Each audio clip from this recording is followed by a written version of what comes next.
It was only a matter of time before NFL wide receiver Brandon Marshall would leave the Mile High City and throw on a new jersey. Marshall made it clear last season that he no longer wanted to be a Bronco, so in March the Broncos put a first-round tender on Marshall, but no team was willing to part with their first-round pick. On Tuesday, he signed his $2.521 million tender to help get him on another team. Today, it was the Miami Dolphins that decided Marshall was worth their time, money, and 2 second-round draft picks for the 2010 and 2011 seasons.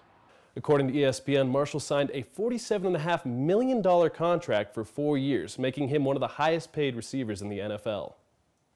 I went to Jackson's in Fort Collins to see how some fans felt about the trade.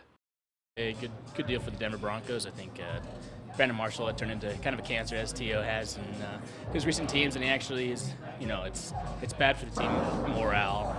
I think it was a good deal. They need some draft picks for an upcoming team, and in my opinion, I think it was good for the Broncos.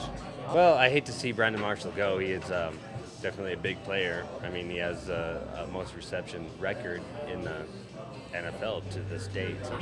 I'm okay with it.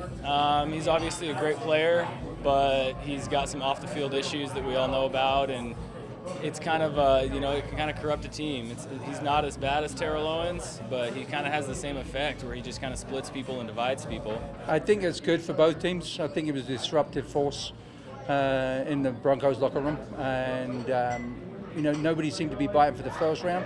So getting a second this year and second next year, I think is a good trade for Denver, and hopefully he fulfills his obligations with the price of the contract he should. I think Miami Dolphins are taking a huge risk, especially with his problems. The big tuna down there, he ain't going to settle for none of Brandon Marshall's actions, so he better wise up. Reporting from Fort Collins, I'm Anthony Keith, Northern Colorado 5 Sports.